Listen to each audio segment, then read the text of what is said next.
series, and it was remarkable to show, much like the Love Boat originally did, to give families the opportunity to understand what they could do together as they travel the world, but to do things sustainably. Jeff would go out in these incredible destinations. My wife laments as I joke too much as I began as a brunette. Now I'm a silver fox, as my wife says, and my 14-year-old says, no, you're a silverback. But I use that joke wherever I can. But I do weep in the shower. So the hottest screen I've ever, it's like radiating. So check this out. Liquefied natural gas, LNG. You can hit pause. LNG. This is a game-changing technology. This is our first vessel to have this, not the first in the Carnival community. We have our second ship that's about to have this in our Sphere class. What is the benefit of LNG? LNG is the cleanest, the safest, the most efficient fossil fuel that we have to use today. LNG means 20% reduction in carbon dioxide emissions, which is our biggest contributor as a greenhouse gas. It is 95% reduction in particulate matter, which is something you don't want in our atmosphere. And it's between 80 to 90% reduction in our sulfur and in our nitrogen-based chemistry of emission contribution. So it is a big deal. We have 2 incredible tanks aboard this ship. Each one holds, Yajio, what is it, 2,000? Yeah, 2,000 cubic meters. Kept at about minus 150 degrees Fahrenheit, give or take. You're looking at the ultimate example of necessity is the mother of invention, because you, with 4,300 guests and 1,600 crew, space, even on a big ship, is very limited. It's premium. Real estate is coveted here. So we will often rob from Peter to pay Paul. We can cross-pollinate our technologies. This is not an accidental byproduct. This is an intention to our mission. So you can pause that. So we can take the cold energy from our LNG storage and exploit that energy, and we use that in air conditioning. So we're not contributing in energy production and fuel use. All of these things I'm going to talk to you about today, they're great environmental sense. Increase in efficiency when it comes to energy use. That's a big deal. You're going to see leaps and you're going to see little baby steps.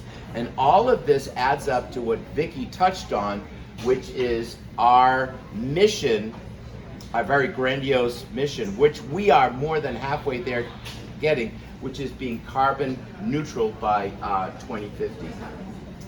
So this is an amazing technology that I find very fascinating. It's called Air Lubrication System, or ALS.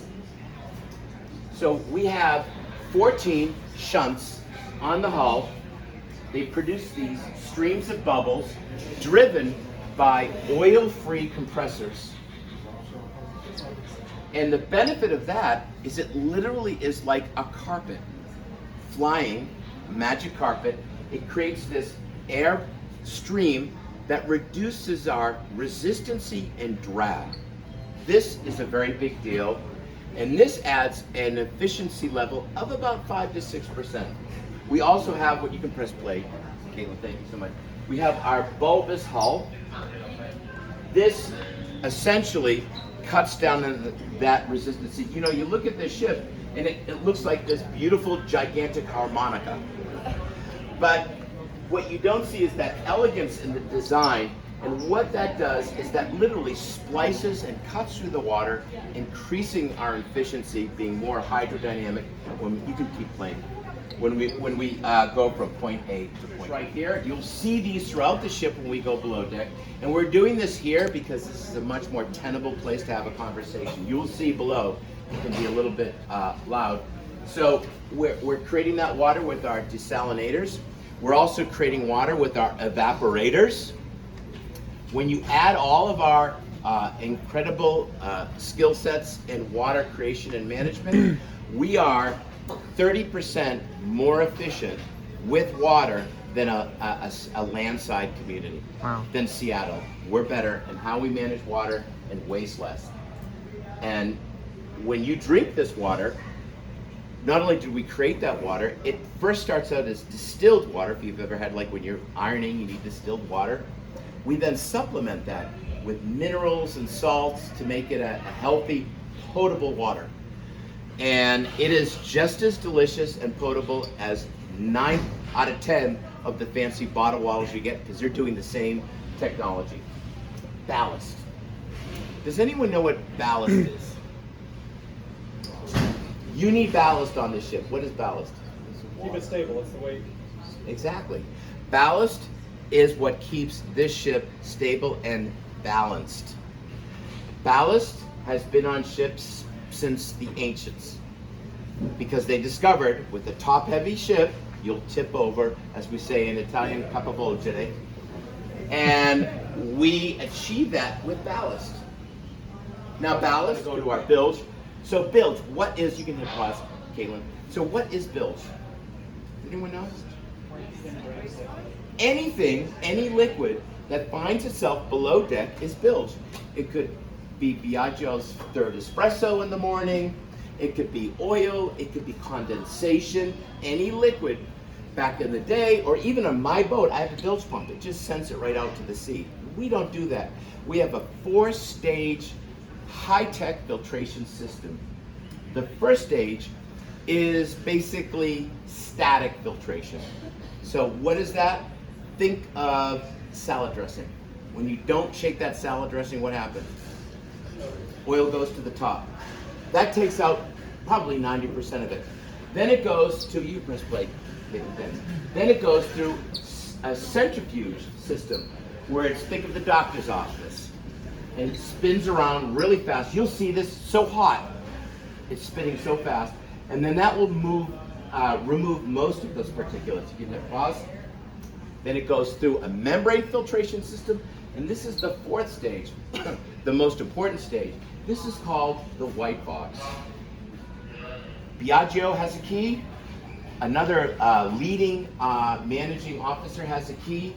When it's time to say, all right, our bilge is purified, the kind of standard is 15 parts per million of quantity. Our goal, 5 parts. On this ship, probably 0 to 3 parts per million. We'll come in, they unlock it, they measure it, and they press this button to release it.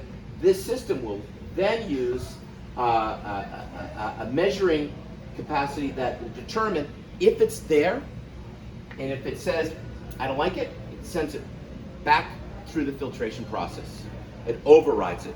This system of redundancy ensures that we are not only compliant, but that we're pushing the bar, we're pushing the level of where we want to be. Biagio can go below deck and do this here. Tomorrow, he can be an Emerald. This technology, again, throughout our entire fleet. And this is a very big deal, and it's a priority. And not only is it about ecology and the environment, it's also driven by incentives for everybody that's a part of the 35,000 members of the Princess community. This is a totally new technology. It's in the growing, waxing, waning phases. We're learning about this technology. But the potential of this technology means at least a 90 to a 95% reduction in plastics and cardboard and paper aboard the ship. We're able to not only process that, but also repurpose that into energy. We basically take all that plastic, all that cardboard and paper, and we make a hot pot, a briquette. Think about your grill. That briquette then feeds down through a shunt, a tube. This is it being prepared for processing. It goes through this system, macerated, and then when it goes into the mags, it is a closed loop system of intense heat. We're able to take that heat. It does not escape. There's no fumes that escapes the mags. And then we can exploit that heat for where we need heat.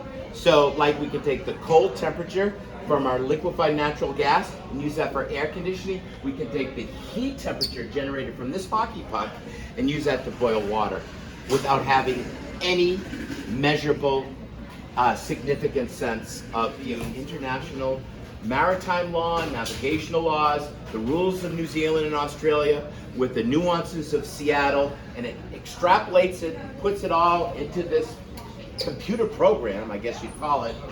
And what are the three things that we know? Those, you pause, you see green, what can you do? That's good. You can go. You see yellow, if you see red, you're gonna get hit by a car, or you're gonna get in a lot of trouble. So we use this system to ensure that we are completely compliant, and we, again, take what that standard is and we push the envelope for that to make sure we are well beyond and above that, and a tent pole in that leadership space. So Jeff, real quick on Yeah. that. So when you think about, you hear about chart a voyage, right? They actually would do this. So Diageo, in advance of each voyage, the officers sit down and say, okay, we're going here, here, and here. And he used to have to go through these manuals, the environmental manuals, to understand what was available to him, what could and couldn't be done. And they would have to do all this. Well, now it's all in a database for them. It strips away any of the confusion. You think about how frequently regulations change and adjust. There's a centralized area that they are responsible for making sure this is updated, so that, you know, what's worse than being, when you think you're being compliant and someone's changed the rules on you along the way. So this allows us. And by the way, when they change the rules, you're responsible to know those rules, even if they changed yesterday. In the summer, I'm a commercial fisherman. When I'm not living this luxurious life as an environmental ambassador for Princess, I'm working on a fishing boat 17 hours a day. And they'll change those laws like that. And it's your responsibility to know those laws. And this ensures that we're always leading the way and following those regulations. Well, did you know that this is like the most modern enclosed ecosystem, micro city floating on the ocean today? So you can share this information with your clients confidently and authentically, that not only are we doing the right thing and following the right rules, but we're leaders in this space. And that's what we do aboard the ship. You know, Vicki and I, we've ruminated on all the amazing things we're doing off the ship and ports around the world. If you've ever watched my shows, it's a chocolate cooperative in Dominican Republic, where women have empowered themselves to create chocolate and generate a stable revenue. Our guests can experience that, just like I did. It's a reef restoration project. It is a rainforest, a mangrove restoration. Meaningful excursions that not only provide a great moment of adventure and memory, but it's a do-good opportunity where you get to pass it forward for the next generation. This for me is very important. I'm very excited that Princess embraced this. I'm very excited you guys get to be a part of this. We're going to go do this tour now. I think we Jeff, covered. one thing I want to just, because you guys are storytellers, so I want to give you this land side equivalent.